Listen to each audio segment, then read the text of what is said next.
کراچی میں rangers camp پر ہونے والی دہشت گردی کی منصوبہ بندی افغانستان میں ہوئی گرفتار دہشت گرد کے سنسنی خیز انکشافات حملے میں ملوث دہشت گرد تنظیم جماعت الاحرار کو افغان طالبان رجیم کی حمایت کے شواہد سامنے آ گئے۔ زخمی دہشت گرد نے اپنا نام عثمان علی بتایا، کہا کہ جلال آباد افغانستان سے آیا ہوں، میرا تعلق جماعت الاحرار سے ہے، میرے ساتھ 3 دیگر ساتھی عبدالہادی جنان اور عمر فاروق بھی تھے۔ دہشت گرد عبدالہادی مارا گیا۔ دہشت گرد جنان نے پاکستان رینجرز کیمپ پر بم پھینکا تھا۔ 7 روز قبل عبدالہادی کے پاس آئے تھے، ہمیں ایک زیر تعمیر عمارت میں رکھا گیا۔ حملے میں استعمال ہونے والا اسلحہ عبدالہادی وزیرستان سے لایا تھا۔ ہم سب کو افغانستان میں تربیت دی گئی، مجھے صرف جیکٹ دی گئی تھی، خودکش ہم خود تیار کر لیتے ہیں۔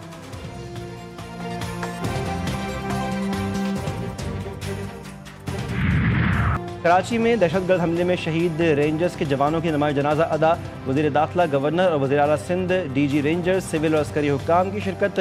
شرکاء کا شہداء کی عظیم قربانیوں کو خراج عقیدت۔ فیلڈ مارشل عاصم منیر کا شہداء کو خراج عقیدت۔ لواحقین سے دلی تعزیت کا اظہار۔ وزیر داخلہ نے گورنر سندھ کے ہمراہ وقوعہ کا دورہ کیا۔ محسن نقوی نے کہا کہ دہشت گردی کا واقعہ انتہائی افسوسناک ہے، جس کا حساب لیا جائے گا۔ گزشتہ روز گلستان جوہر میں بھارتی پراکسی جماعت الاحرار کے دہشت گرد حملے میں رینجرز کے 3 جوان شہید اور 4 زخمی ہوئے تھے۔ جوابی کارروائی میں 3 دہشت گرد ہلاک اور 1 افغان دہشت گرد کو گرفتار کیا گیا۔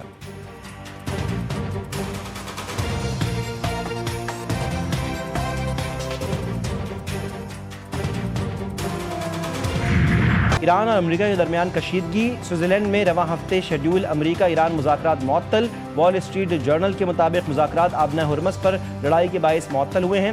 مفاہمتی یادداشت کے بعد تکنیکی ٹیموں کے مذاکرات ہونے تھے۔ امریکہ نے ایران کے مواصلاتی مراکز، فضائی دفاعی تنصیبات سمیت دیگر اہداف کو نشانہ بنایا تھا۔ امریکی حملوں کے جواب میں ایران نے بحرین اور کویت میں امریکی تنصیبات پر حملے کیے۔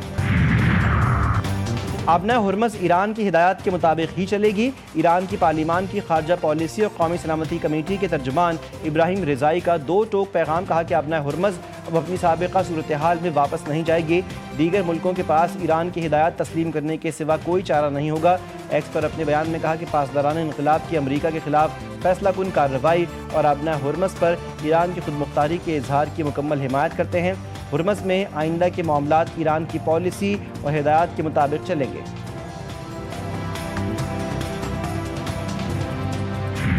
آبنہ ہرمز میں بحری ٹریفک بحال کرنے کی ذمہ داری صرف تہران پر ہے، کسی بھی دوسرے فریق کی مداخلت معاملات کو مزید پیچیدہ بنائے گی۔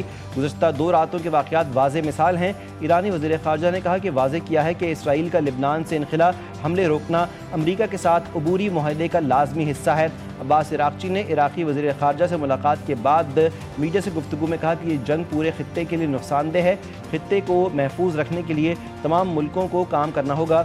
ایران خارجہ سلامتی سے متعلق عراق سمیت عرب خلیجی ممالک سے مذاکرات کے فریم ورک کا خیر مقدم کرتا ہے۔ عراقی وزیر خارجہ بولے کہ خلیج میں جنگ کے دائرہ کار کو بڑھانے کی حمایت نہیں کرتے، ایران پر حملوں کے بھی مخالف ہیں۔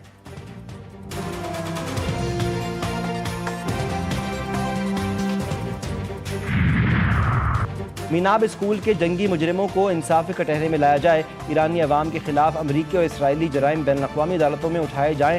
9 مولود بچوں سے لے کر بزرگ شہریوں تک کو شہید کیا گیا۔ ایرانی سپریم لیڈر کی امریکہ اور اسرائیل کی جنگی جرائم کے خلاف قانونی کارروائی تیز کرنے کی ہدایت۔ مجتبیٰ خامنہئی نے اپنے پیغام میں کہا کہ ایرانی عدلیہ قانونی آزادیوں کے تحفظ اور انصاف کے قیام کے لیے پرعزم ہے۔ عدلیہ عوامی حقوق، انصاف اور قانون کی بالادستی کی محافظ ہے۔ عدلیہ کی ذمہ داری عوامی حقوق کا تحفظ، بدعنوانی کا خاتمہ اور انصاف کی فراہمی ہے۔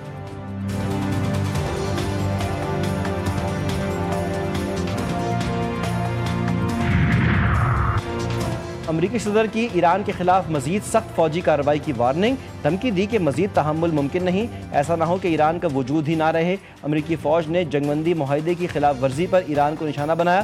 ایرانی میزائل اور ڈرون اسٹوریج کے مقامات اور ریڈار سائٹس پر حملے کیے گئے۔